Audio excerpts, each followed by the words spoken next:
Power factor PF हेउची एक मापक जहा दर्शाए जे आपणकर वैद्युतिक सरंजाम केते दक्षतार सहित विद्युत शक्ति को व्यवहार करुछि। सहज भाषारे कहिले एहा रियल पावर जहा प्रकृतरे कामरे लागे एवं अपारेंट पावर जहा सोर्स रु सप्लाय हुए मध्यरे थिबा अनुपात। एहार मूल्य शून्य रु एक मध्यरे रहिथाए। जदि पावर फैक्टर एक यूनिटी हुए तेबे एहार अर्थ हेउची समस्त विद्युत शक्ति सठिक भावरे व्यवहार हेउची। पावर फैक्टर रो तीनोटी मुख्य भाग। एहाकू बुझिबा पई आमकू तीन प्रकारर पावर विषय जानिबाकू हेबो। एक रियल पावर पी एहाकू एक्टिव पावर मध्य कुहा जाए। एहा प्रकृतरे काम करे जेपरिकी मोटर घुराइबा किंबा बल्ब जळाइबा। एहार यूनिट हेउची वाट डब्ल्यू बा kilowatt kilowatt. 2 reactive power Q एही शक्ति चुंबकीय क्षेत्र मैग्नेटिक फील्ड तैयारी करिबा पई व्यवहार हुए जेपरिकी मोटर बा ट्रांसफार्मर रे। एहा कौनसी प्रकृत काम करे नहीं किंतु मेसिन चलिबा पई आवश्यक। एहार यूनिट भूयार बा केवीआर। 3 अपारेंट पावर एहा हेउची समुदाय शक्ति जहा सर्किट रे प्रवाहित हुए। एहार यूनिट बीए बा केवीए। गाणितिक सूत्र फॉर्मूला किंबा इलेक्ट्रिकल इंजीनियरिंग भाषा रे एठारे फी हेउची वोल्टेज एवं करंट मध्यरे थिबा फेज एंगल। एक सहज उदाहरण द बियर एनालॉजी। एहाकू एक ग्लास बियर किंबा कोल्ड ड्रिंक्स माध्यमरे सहजरे बुझा जाई परिबो। तळे थिबा लिक्विड एहा हेउची रियल पावर किलोवाट जहाकू आपण पी परिबे। उपरे थिबा फेण फोम एहा हेउची रिएक्टिव पावर केवीआर। एहा ग्लास रे जागा निए किंतु आपणकू तृप्ति दिए नाही। समुदाय ग्लास एहा हेउची अपारेंट पावर केवीए। जदि फेण कम रहिबो आपण सेतिकी अधिक लिक्विड पाइबे जहार अर्थ हेउची पावर फैक्टर सेतिकी भल। पावर फैक्टर कमिले कौन हुए?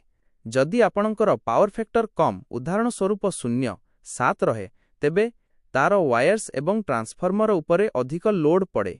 इलेक्ट्रिसिटी बिल अधिक आसीपारे। अनेक समय इंडस्ट्री रे पेनाल्टी पड़े। वोल्टेज ड्रॉप समस्या देखा दिए। पावर फैक्टर सुधारिबा पई उपाय साधारणतः इंडस्ट्रियल बा बड़ लोड क्षेत्र रे कैपेसिटर बैंक व्यवहार करी पावर फैक्टर को उन्नत करा जाए। ताहाकू पावर फैक्टर कुहा जाए। एहाकू वैषयिक भाषा रे फेज डिफरेंस कुहा जाए। एहार किछि गुरुत्वपूर्ण दिग तळे दियागला। 1 फेज एंगल फाई रछि कोन? एक एसी अल्टरनेटिंग करंट सर्किट रे वोल्टेज एवं करंट सबु बेले एका संगरे चलंती नाही। सेमानंक मध्यरे थिबा समयर व्यवधान को फेज एंगल फाई कुहा जाए। एहिरो कोसाइन मूल्य को ही आमे पावर फैक्टर बोली कहिथाउ। Pf equals cos phi।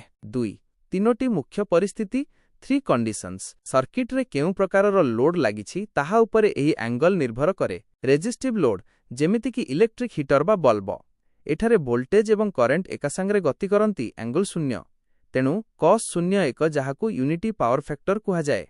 Inductive load जेमिति कि मोटर फैन बा ट्रांसफार्मर एठारे करंट वोल्टेज ठारू पछरे चाले एहाकू लैगिंग पावर फैक्टर कुहा जाए।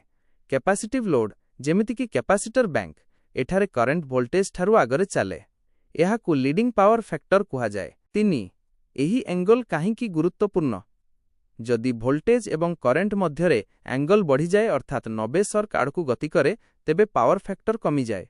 पीएफ कमिले सिस्टम रे रिएक्टिव पावर बढ़ी जाए जहा फलरे तार गरम हुए एवं विद्युत शक्ति अपचय हुए।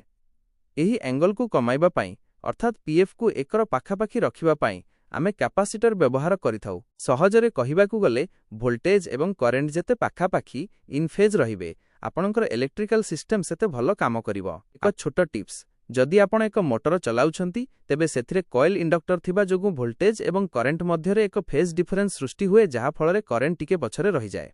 एही पछुआपण को कम करिबा पई आमे कैपेसिटर लगाई फेज डिफरेंस को सुधारिथा।